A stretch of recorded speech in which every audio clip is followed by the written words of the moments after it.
कि last episode में हमने देखा था कि मास्टर कान्हुआ के एग्जीक्यूट होने से पहले ही मास्टर हेलियन और जी कांग उनकी हेल्प करके उन्हें निंग के हाथों मरने से बचा लेते हैं। वहीं पर लीबाई भी शांगलिन पैलेस पहुंच गया, मगर निंग उसी वक्त शुआर को घायल करके लीबाई को अपने पीछे आने के लिए बता देता है। उसने लीबाई से प्रॉमिस किया कि अगर लीबाई उसे मॉर्टल बुक की टेक्निक सिखा दे तो शुआर को उसकी ट्रू एनर्जी का यूज करके हील कर देगा। साथ ही साथ मास्टर कान्हुआ को भी रिहा किया जाएगा, जिसके चलते लीबाई ने उसके ऑफर को एक्सेप्ट कर लिया। अब आगे तो इस एपिसोड की शुरुआत उसी सीन से होती है जहाँ पर जी यूलिंग अपने दोस्त जीशंग की हेल्प करने के लिए डिसिप्लिन हॉल के बंदों की तगड़ी पिटाई करने लगा था। वो बड़े ही कूल अंदाज में अपने फैन को घुमाते हुए उन पर पावरफुल अटैक करने लगा और इसमें उसे जरा भी एफर्ट्स लगाने की जरूरत नहीं पड़ी, जिसके चलते देखते ही देखते वो सभी मॉन्क्स उसके सामने कमजोर पड़ गए। उन लोगों से कहता है कि अगर तुम अभी भी पीछे नहीं हटे तो फिर मैं अपने खतरनाक मूव्स का यूज करने पर मजबूर हो जाऊंगा और वो तुम्हें महंगी पड़ सकती है। इधर जियो भी जैसे तैसे उठ जाता है। इसी बंदे ने मास्टर जी कांग को खत्म कर दिया था और अब वो जीशंग को भी रास्ते से हटाना चाहता है। वो जीशंग पर कई सारे अटैक करने की कोशिश करने लगा था, मगर जीशंग उसके हर एक मूव को डॉज करते हुए उसे पीछे पुश कर देता है। हालांकि उस बंदे ने अभी तक हार नहीं मानी थी। वो अपना डैगर बाहर निकालकर जीशंग पर अटैक करने लगता है, मगर जीशंग ने उसकी ये चाल भी फेल करते हुए उसके डैगर को ही होल्ड कर लिया। यहाँ हम देख पाते हैं कि जीशंग ने वो डैगर ब्रेक करके उस बंदे को पीछे ढकेल दिया और अब उसी डैगर के पीसेस को कलेक्ट करते हुए जियो ऊपर अटैक कर देता है। हालांकि जियो ने अपने सामने एनर्जी की एक शील्ड बना ली थी। उसे लगता है कि वो जीशंग के इस अटैक को काउंटर कर लेगा, मगर ऐसा नहीं होता। जीशंग ने अपनी एनर्जी से उसकी शील्ड ब्रेक करते हुए उस पर एक पावरफुल ब्लो हिट कर दिया, जिससे घायल होकर वो बंदा वहीं पर नॉकआउट हो जाता है। आई गेस उसकी मौत हो चुकी थी। अब जीशंग अपने मास्टर को उठाकर अपने साथियों को बताने लगा कि शांगलिन पैलेस अब पहले जैसा नहीं रहा और हम सभी लोग डिसिप्लिन हॉल के मेंबर्स हैं। हमारा काम है जस्टिस करना, तो हम सब ने अब एक हो जाना चाहिए। हमें दोबारा से एक टीम बनना होगा। और उन लोगों को रियलाइज होता है कि उन्होंने अभी तक गलत बंदे का साथ दिया था, जिसके चलते वो अपने वेपन्स ड्रॉप करके जीशंग को ही अपना मास्टर एक्सेप्ट कर लेते हैं। वहीं पर जी यूलिंग अपने सेवंथ अंकल कान्हुआ की जंजीरें तोड़कर उन्हें आजाद कर चुका था। मास्टर कान्हुआ से कहते कि अब तुम तो जवान हो गए, मुझे लगा नहीं था तुम इतने ज्यादा टैलेंटेड होंगे। मगर जी यूलिंग उन्हें बताता है कि मुझे तो बस लीबा और अपने बाकी साथियों की फिक्र है, पता नहीं वो निंग उनके साथ क्या करेगा। तभी हेलियन मास्टर कान्हुआ से कहने लगे कि अब तुम अपने डिसाइपल और बेटे की फिक्र मत करो, फिलहाल हम दोनों भी इतने घायल हैं कि उनकी कोई मदद नहीं कर पाएंगे, तो क्यों ना पहला हम खुद को हील कर ले, तभी जाकर हम निंग का सामना कर सकते हैं। वहीं दूसरी तरफ फेंगजाओ ने स्टार हाउस के सभी 6 बंदों को बुरी तरह से घायल कर दिया था। उनसे कहता है कि तुम्हारे लीडर जिंगे तुम पर पूरा यकीन करते थे, मगर तुम लोगों ने उन्हें धोखा दे दिया। तुम्हारे जैसे लोग जीने के काबिल नहीं है, तुम्हें तो सीधा हेल में पहुंचा देना चाहिए। अब फेंगजाओ अपनी विंड पावर का यूज करके उन्हें खत्म करने ही वाला था, मगर तभी उसे मास्टर जिंगे की आवाज आई। वो कहने लगे प्लीज रुक जाओ। वो कहते हैं कि हम तकदीर को बदल नहीं सकते और ना ही हेवन की मर्जी को, लेकिन हम लोगों में बदलाव जरूर ला सकते हैं। भले इन लोगों ने मेरे साथ गद्दारी की, लेकिन मैं इन्हें माफ कर चुका हूँ। आई होप कि आगे चलकर ये भी राइचस पाथ को ही फॉलो करेंगे। जिसके बाद उन सभी 6 लोगों में अपनी पावर्स डालकर उन्हें गहरे नींद में सुला देते हैं। वहीं पर डोंगफेंग कह रही थी कि मुझे मेरे मास्टर ने सिखाया था कि लाइफ मुश्किलों से भरी होती है और कभी कभार हमसे गलत फैसले लिए जाते हैं, तो क्यों ना इन्हें भी एक मौका दिया जाए। फेंगजाओ तुम एक काम करो, इन्हें उठाकर स्टार हाउस में लेके आ जाओ। जो सुनते ही फेंगजाओ हैरान हो गया। वो कहता है ये बच्चा तो एक नंबर का बेवकूफ है, अभी अभी मैंने इन लोगों की पिटाई की थी और ये चाहता है कि अब मैं इन्हें प्यार से उठाकर अंदर लेके आऊं। वहीं दूसरी तरफ निंग अपनी ट्रू एनर्जी का यूज करते हुए शुआर को थोड़ा बहुत हील कर चुका था, लेकिन वो लीबाई को बताता है कि इसे पूरी तरह से हील करने के लिए हमें पावरफुल एलिक्सर्स की जरूरत पड़ेगी, जो कि फिलहाल मेरे पास बिल्कुल नहीं है। जब तुम यहाँ से चले जाओगे तभी तुम इसे हील कर सकते हो। देखो मैंने ईमानदारी के साथ अपना वादा पूरा किया, अब तुम भी अपना प्रॉमिस पूरा करो। वहीं पर लीबाई भी शुआर की पल्सेस चेक करके समझ गया कि अब उसकी इंजरीज काफी हद तक हील हो चुकी हैं। तो निंग से कहने लगा कि मैंने आपको ड्रीम ऑफ इमॉर्टल की आधी टेक्निक सिखा दी है और शायद उसी टेक्निक की वजह से आपकी इंजरीज भी अब काफी बेटर फील हो रही। लेकिन मुझे एक बात समझ नहीं आ रही, मैंने तो इस टेक्निक को काफी अच्छे से प्रैक्टिस किया था, फिर ये जैसा असर आप पर कर रही है वैसा मुझ पर क्यों नहीं करती। इनफैक्ट आपकी बॉडी पर तो ये मैजिक जैसा काम कर रही। जिस पर निंग कहने लगा कि जब कान्हुआ ने ये टेक्निक तुम्हें सिखाई थी तब तुम्हारी बॉडी में कोई इंटरनल फोर्स मौजूद नहीं थी और ना ही कान्हुआ ने इस इमॉर्टल बुक को ढंग से स्टडी किया। दरअसल इस टेक्निक को प्रैक्टिस करते वक्त तुम्हारी बॉडी में बहुत ही स्ट्रॉन्ग इंटरनल फोर्स होनी चाहिए। उस फोर्स के बिना टेक्निक के असर को महसूस नहीं कर पाओगे। खैर आधी टेक्निक तो मैं ऑलरेडी सीख चुका हूँ, अब बाकी बची आधी मैं आज ही मास्टर करूँगा। तो लीबाई उसे इन्फॉर्म करने लगा कि अगर आपने इसे कम्प्लीटली मास्टर किया तो फिर आप कभी भी सो नहीं पाओगे। ये टेक्निक मास्टर करने वाले बंदे की नींद हराम हो जाती है। जिस पर निंग जवाब देते हुए कहने लगा कि बच्चे मुझे नींद की कोई जरूरत नहीं, वैसे भी इन इंजरीज की वजह से मैंने कई साल नींद लेने में ही गुजार दिए। तो अब लीबाई भी उसकी बात मानते हुए उसे वो टेक्निक सिखाने लगा। वहीं दूसरी तरफ हम बाइजिले की कैरेज को देख पाते हैं, जिससे मिलने के लिए उसका डिसाइपल बाई ही पहुंच गया था। वो बाइजिले को बताता है कि निंग लीबाई को लेकर गायब हो चुका है, तो बताइए अब हम आगे क्या करेंगे। जिस पर बाइजिले कहता है कि हम फिलहाल कोई एक्शन नहीं लेंगे, हमें बस सही वक्त का इंतजार करना होगा। मगर बाई को उनकी आइडिया पसंद नहीं आई। वो कह रहा था कि अगर हम वेट करते बैठ गए तो निंग लीबाई की मदद लेकर अपनी सारी इंजरीज को हील कर लेगा, फिर तो हम चाहकर भी उस निंग को हरा नहीं सकते। तभी बाइलोंग कहता है कि अगर निंग अपनी इंजरीज को हील भी कर ले तो भी वो हमसे पंगे नहीं ले सकता। पिछले 10 सालों में उसने मार्शल आर्ट की कोई प्रैक्टिस नहीं की थी, तो वो हमें हराने के लिए इतने पावर्स कहां से लाएगा। जिस पर बाई कह रहा था कि निंग खुद के शांगलिन पैलेस और सेल्फिश रीजन को प्रोटेक्ट करने के लिए किसी भी हद तक जा सकता, और वैसे भी स्टार हाउस के लोग औरतों और डिसिप्लिन हॉल के लोग भी लीबाई के साइड हो चुके हैं, तो ऐसा भी हो सकता है कि निंग लीबाई के साथ दोस्ती कर ले। अगर वो सब एक साइड हो गए तो फिर हमारे सीनियर बाइजिले कभी भी शांगलिन टावर के मास्टर नहीं बन पाएंगे। सो गाइस यहाँ पर बाइजिले का मकसद था शांगलिन पैलेस को हासिल करना, साथ ही साथ वो इमॉर्टल बुक पर भी कब्जा करना चाहता था। उतने में ही बाइजिले अपने डिसाइपल्स को बताने लगा कि निंग कभी भी लीबाई का साथ नहीं दे सकता और ना ही उनमें कभी दोस्ती होगी, लेकिन निंग मेरा दोस्त बन सकता है। वो लीबाई से टेक्निक सीख कर उसे धोखा देगा। एक्चुअली लीबाई सुहान का बेटा है, वही सुहान जो कुछ सालों पहले निंग के हाथों मारा गया था, जिसके बाद हमें शांगलिन पैलेस का सीन दिखाया गया, जहाँ पर डोंगफिंग अपनी पावर्स का यूज करते हुए मास्टर कान्हुआ की इंजरीज को हील करने की कोशिश कर रहे थे। तब तक जी यूलिंग भी पैलेस के बाहर आ जाता है। फेंगजाओ उससे पूछने लगा कि वो मॉन्क जी शंग तुम्हारे साथ क्यों नहीं आया, वो तो हमारा साथ देने वाला था ना। जिस पर जी यूलिंग बताने लगा कि जी शंग के मास्टर जी कॉन्ग की उन्हीं के जूनियर ने हत्या कर दी, जिसके चलते जी शंग ने अपने मास्टर का रिवेंज लिया और अब वो खुद ही डिसिप्लिन हॉल का मास्टर बन चुका है। इसलिए अब वो लोग मिलकर डिस्कस करेंगे कि शांगलिन पैलेस के मसलों को हल कैसे किया जाए। वैसे मैं अपने सेवंथ अंकल कान्हुआ और मास्टर हेलियन से मिलने आया था, लेकिन वो तो यहाँ पर है ही नहीं। जिस पर फेंगजाओ जवाब देते हुए बताने लगा कि जब बाइजिले ने तुम्हारे अंकल को कैद किया था तब मास्टर कान्हुआ पर एक मार्क सेटअप किया गया ताकि वो शांगलिन पैलेस छोड़कर भागने न पाए। तो छोटा बच्चा उसी मार्क को रिमूव करने की कोशिश कर रहा है ताकि मास्टर कान्हुआ हील होकर यहाँ से बाहर निकल पाए। और सीनियर हेलियन फिलहाल जिंगे टावर की तरफ गए हैं। वो कह रहे थे कि मास्टर जिंगे के पास एक हीलिंग फॉर्मेशन है जो कि सीनियर हेलियन की इंजरीज को तेजी से हील कर पाएगा। जो सुनकर जीलिंग कहने लगा कि पता नहीं लीबाई हमारे सीनियर श्योर किस हालत में होगी, वो कमीना निंग जरूर से उन्हें टियानशु टावर में ले गया होगा, मगर मैं अभी तक टियानशु टावर को ढूंढ नहीं पाया। अगर ऐसे में लीबाई को कुछ हो गया तो मैं खुद को कभी माफ नहीं कर पाऊंगा। जो सुनते ही फेंगजाओ से बताता है कि तुम खुद को दोष मत दो, टियानशु टावर इस शांगलिन पैलेस की सबसे सीक्रेट जगह है, तुम ही क्या मास्टर कान्हुआ भी उस जगह को ढूंढ नहीं सकते, इसलिए तुम खुद को दोष मत दो।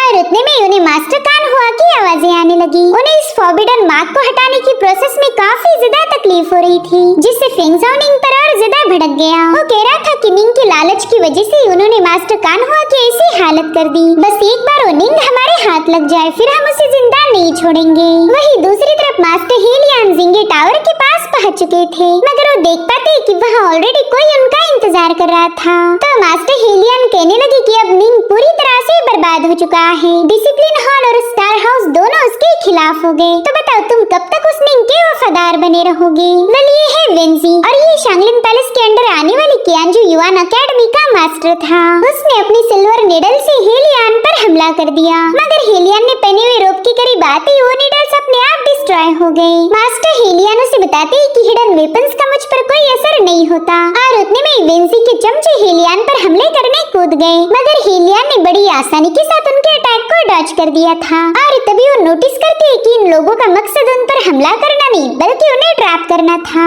देखते ही देखते उन्हें घोस्ट प्रिजन में बंद कर दिया गया। वो लोग कह रहे थे कि आप निंग के खिलाफ जाकर हमारे भी दुश्मन बन चुके हो, जिसके चलते अब आप हमारी कियानजू एकेडमी के टॉप 3 मैजिकल ट्रेजर्स में से एक में ट्रैप हो गए। वेल ये है गेट्स ऑफ हेल। उतने में ही हेलियन अपनी एनर्जी का यूज करते हुए उस ट्रेजर पर अटैक करने लगे, लेकिन गेट्स ऑफ हेल को ब्रेक करना आसान काम बिल्कुल नहीं था। ये लोग मास्टर हेलियन को बता रहे थे कि आप चाहे कितनी भी कोशिशें क्यों न करो, इसमें से बाहर निकल नहीं पाओगे। तभी वेंजी वहाँ आकर उस बंदे को गुस्से में पटक देता है। वो कह रहा था कि मास्टर हेलियन है, इसके पास स्प्रिंग ब्रिज की ऐसी खतरनाक एनर्जी है जो कि इस हेल गेट को क्रॉस करके तुम सबको खत्म कर सकती, इसलिए कोई भी इस हेल गेट के करीब नहीं जाएगा। इधर हेलियन उस बंदे पर काफी ज्यादा भड़क गए थे।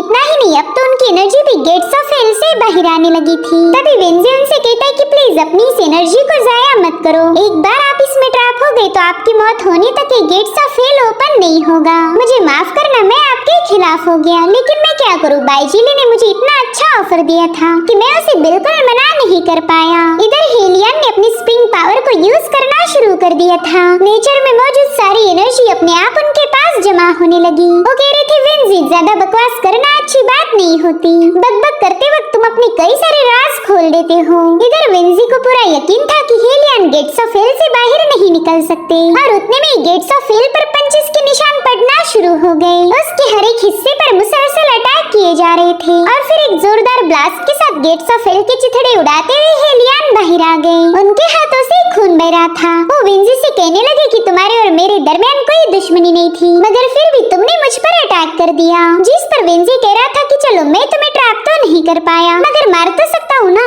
और अब वो उन पर कोई हमला कर पाए इससे पहले हेलियन उस पर पाम अटैक करते हुए उसे काफी पीछे पुश कर देते हैं। तब तक उस बंदे ने अपने डेविल फेस मास्क को रिलीज कर दिया। हालांकि हेलियन की जबरदस्त एनर्जी से वो मास्क वहीं पर होल्ड हो जाता है और फिर उन्होंने अपने एक ही अटैक में उसे ब्रेक कर दिया। तब तक वेंजी वहाँ पर कुछ जंजीरें रिलीज कर देता है जो कि मास्टर हेलियन को कैप्चर करने के लिए उन्हें चारों ओर से जकड़ने लगी, मगर उनकी स्प्रिंग ब्रिज एनर्जी के सामने वो जंजीरें भी टिक नहीं पाती।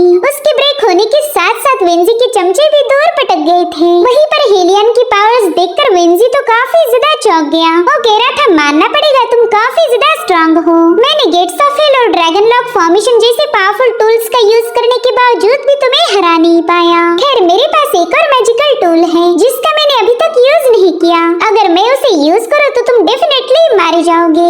जिस पर हेलियन कहने लगे ठीक है फिर उसका भी यूज करो, मुझे भी अपनी काबिलियत आजमाने का मौका मिलेगा। हालांकि वेंजी ने इसके लिए मना कर दिया। वो कह रहा था कि हमने इस मुकाबले को यहीं पर खत्म कर देना चाहिए। मेरी कियानजुन एकेडमी को तुम पर अटैक करने का ऑर्डर मिला था और हमने अपना टास्क पूरा कर दिया।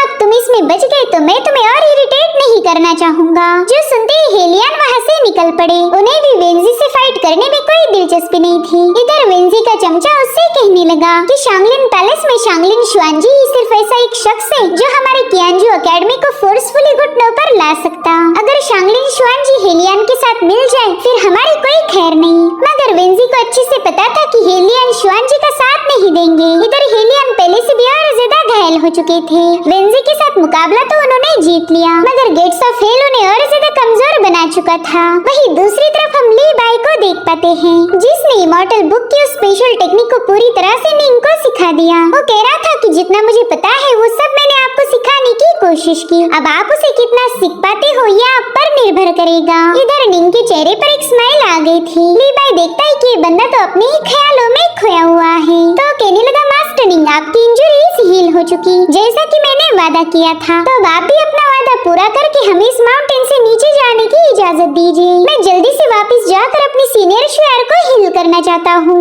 लेकिन तभी हम निंग के चेहरे पर एक इवल स्माइल देख पाते हैं। उसने ली बाई पर अचानक से ही हमला कर दिया था। ली बाई ने तो इस अटैक की बिल्कुल भी उम्मीद नहीं की थी, इसलिए वो शॉक होकर उससे पूछने लगा कि बताओ तुम ये सब क्यों कर रहे हो।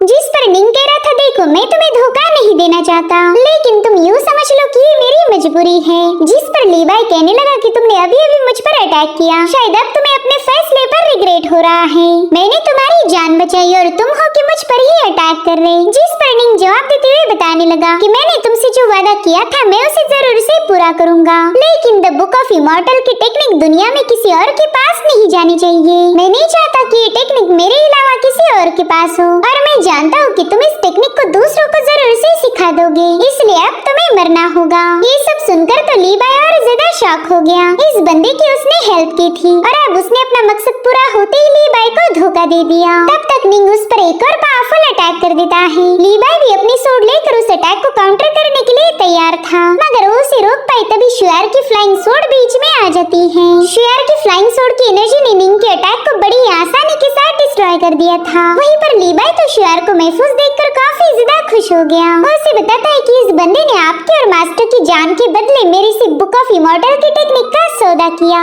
और जैसे ही उसने ये टेक्निक मास्टर की, वो अपना वादा पूरा करने से मना कर रहा है। मुझे तो लगा ही नहीं था कि ये बंदा इतना बड़ा धोखेबाज होगा।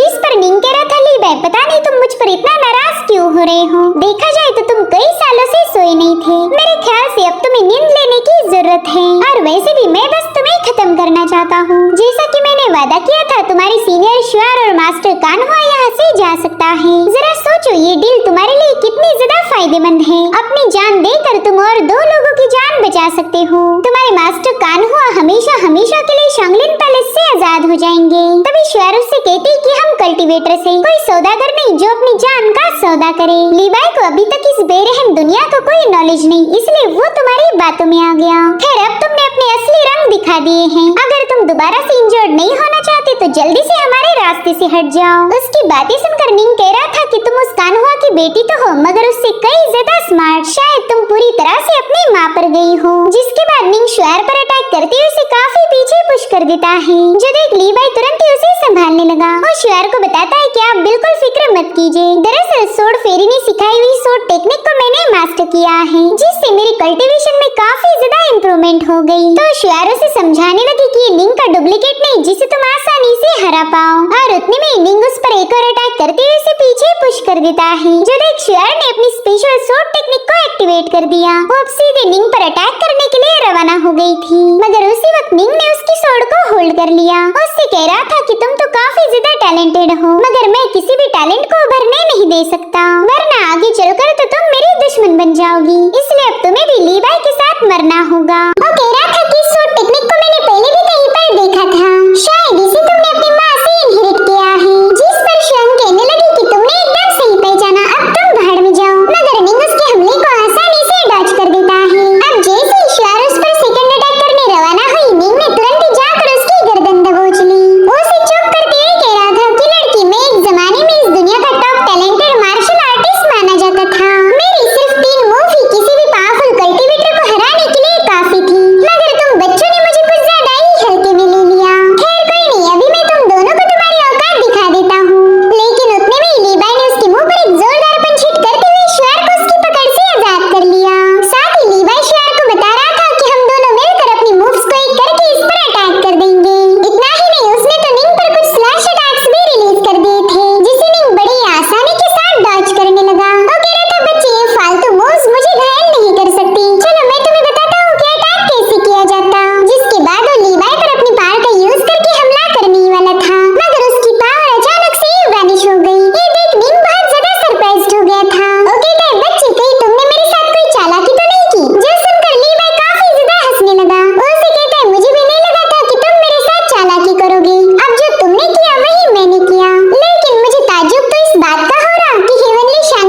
मैं बेसिकली एक यूजलेस पर्सन बन चुका हूँ। मेरे पास कोई पावर ही नहीं बची। और अगर सच बताओ तो मैं कोई बहादुर नहीं हूँ। मौत के नाम से ही मेरी रूह कांप जाती है। इसलिए मैंने सोचा क्यों ना अपने प्यारे अंकल की हर एक बात को फॉलो किया जाए। यही मेरे लिए फायदे की डील होगी। इधर एल्डर जियान उस पूरी एरिया को चेक करने लगे थे। उन्हें शक था कि कहीं लीबाई ने यहाँ पर कोई संदेशा तो नहीं लिखा होगा।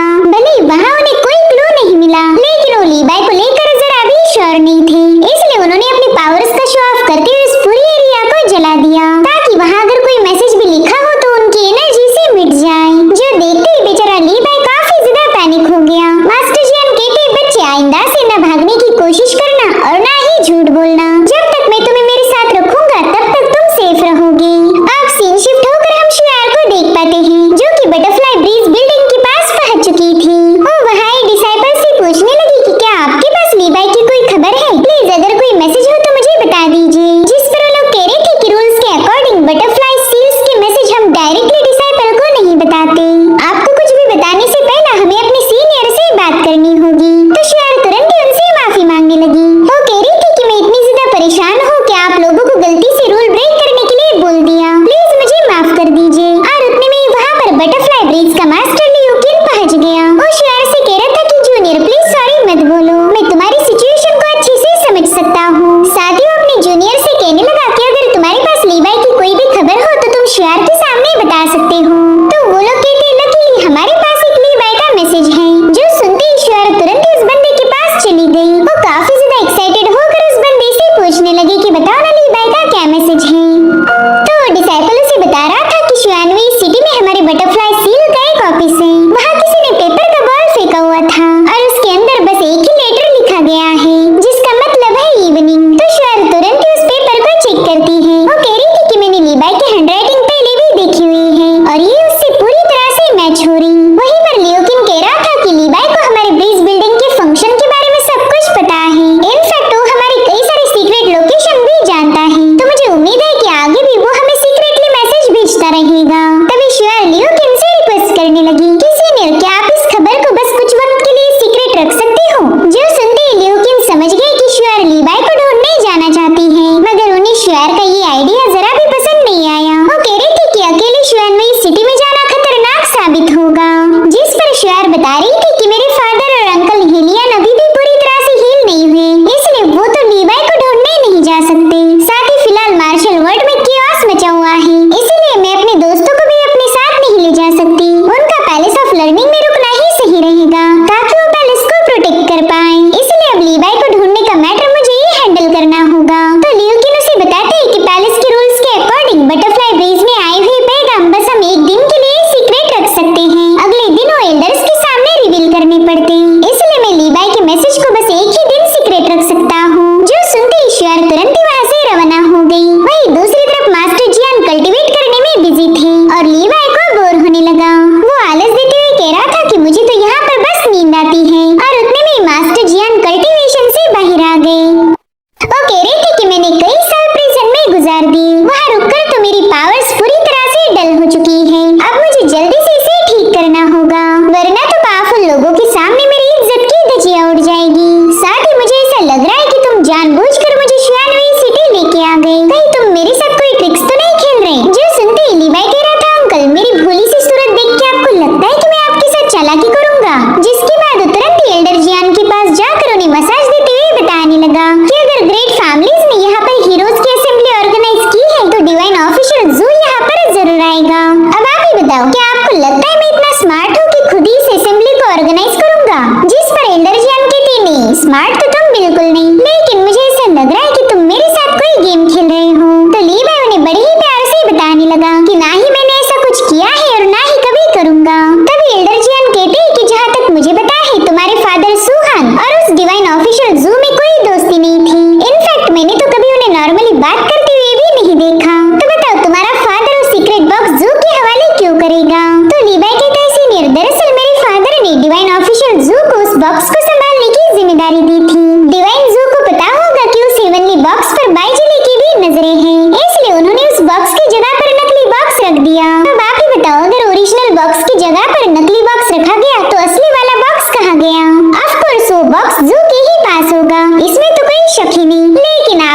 बातों पर यकीन ही नहीं होता, इसलिए अब मैं भी बेवजह आपको एक्सप्लेनेशन नहीं देने वाला। यहाँ पर लीबाई जानबूझकर मायूस होने का नाटक कर रहा था और उसकी ये ट्रिक काम कर गई, क्योंकि जियान ने उसकी बातों पर यकीन कर लिया था। वो कह रही थी कि हाँ, हो सकता है कि वो बॉक्स जू के ही पास हो, जिस पर लीबाई कहता है, एल्डर आपको तो पता ही होगा, जू इस मॉर्टल वर्ल्ड का फेमस कल्टीवेटर है। शायद उसने उस बॉक्स में लिखी गई टेक्निक को मास्टर किया होगा, जिस पर एल्डर जियान कहते हैं कि उस टेक्निक को हेवन कंडेंसेशन कहा जाता है, जो कि नॉर्थ कूलन से ओरिजिनेट हुई थी। जब भी कोई इस टेक्निक का यूज करेगा तब काफी स्ट्रॉन्ग आइस एनर्जी रिलीज होगी। इनफैक्ट ये टेक्निक इतनी ज्यादा खतरनाक है कि हेवन एंड अर्थ को पूरी तरह से फ्रीज कर दे।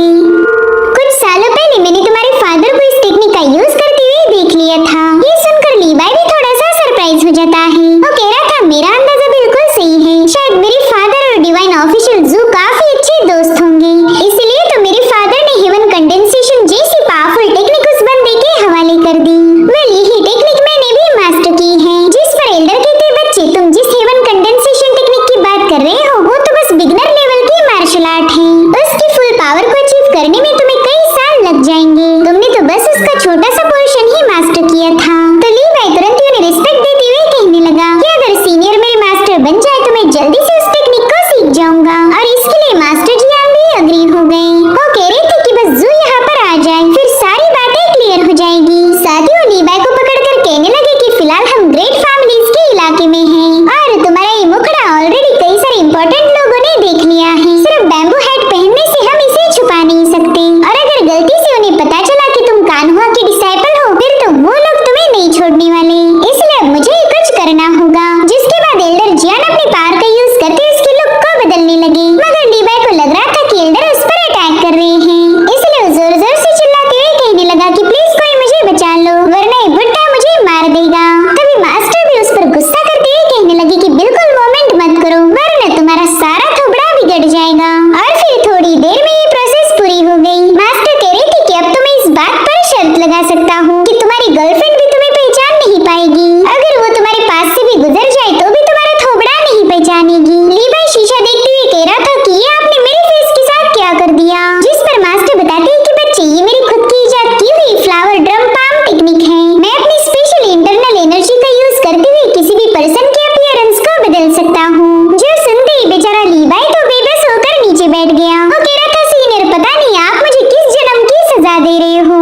देखो, आपने मेरा लुक बदल दिया, ये अच्छी बात है, मगर इसे ऐसे चोमू जैसा क्यों बनाया? आप मुझे पहले से भी ज्यादा हैंडसम भी बना सकते थे, तो फिर आपने मेरे पूरे चेहरे की वाट क्यों लगाई? तो मास्टर उससे कहते, देखो, इस बदसूरत चेहरे के साथ ही तुम सेफ रहोगे। ग्रेट फैमिली के लोग तो तुम्हें बिल्कुल भी पहचान नहीं पाएंगे। तुमने तो मेरी स्किल को देखकर खुश होना चाहिए। मगर लीबाई कह रहा था, खुश तो मेरा जूता भी नहीं हो रहा, इतनी गंदी शक्ल कर दी आपने मेरी कि अब मैं किसी को मुंह भी नहीं दिखाऊं। जो सुनते ही मास्टर अपना चाकू निकाल लेते हैं। वो कह रहे थे, ये लो, अपनी एक आंख फोड़ दो, फिर तुम्हारा पुराना लुक वापिस आ जाएगा। जो सुनते ही बेचारा लीबाई डर के मारे पीछे हटने लगा। वो कह रहा था, मास्टर डिनर का टाइम हो चुका है, मैं ना अभी होटल में जाके चेक करता हूँ कि खाना बनाया नहीं, ठीक है? दरअसल लीबाई को उनसे डर लग रहा था कि कहीं ये सन की बुड्ढा उसे अंधा न कर दे, इसलिए तुरंत ही वहाँ से कल्टी मारते हुए सीधे होटल की छत पर जाके बैठ गया। चांद को देखते हुए उसे शियार की याद आ रही थी। वो कहता है, सीनियर मैं आपको काफी ज्यादा मिस करता हूँ, मगर फिर उसे वहाँ पर मास्टर जियान की भी गुस्से वाली शक्ल नजर आने लगी, जिसे देखते ही लीबाई तो डर के मारे छत से नीचे पटक गया। अब सीन शिफ्ट होकर हम शियार को देख पाते हैं, जो कि जू लाओचेन के इलाके में पहुंच गई थी, जहाँ पर वो जी जिंग से मिलने आई थी। दरअसल जिंग मास्टर कान्हुआ की जी फैमिली का यंग मास्टर है। उससे पूछता है कि बताइए शियार, आपने मुझे यहाँ मिलने क्यों बुलाया? आखिर ऐसी क्या बात हुई जो आपको पैलेस ऑफ लर्निंग से भागना पड़ गया? तो शियार उसे बताती है कि मैं शुआनवी सिटी जाना चाहती हूँ, जिस पर जिंग कह रहा था कि अरे शुआनवी सिटी तो यहाँ से काफी ज्यादा करीब है, बोट से आपको पश्चिम दिशा में जाना होगा, सिर्फ 1 घंटे ट्रैवल करो और फिर आप शुआनवी सिटी में पहुँच जाओगी। जिस पर शियार कहने लगी कि हाँ मैं जानती हूँ शुआनवी सिटी कहाँ पर है, लेकिन मैं चाहती थी कि कोई लोकल गाइड मेरे साथ होना चाहिए। जो सुनते ही जिंग को तो शौक ही लग गया। वो दिल ही दिल में सोचता है कि मैं जी फैमिली का यंग मास्टर हूँ, मगर इस बंदे ने तो मुझे लोकल गाइड बना दिया। उतने में ही शियार उसे बताती है कि दरअसल मैं अपने जूनियर को ढूंढना चाहती हूँ,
गई।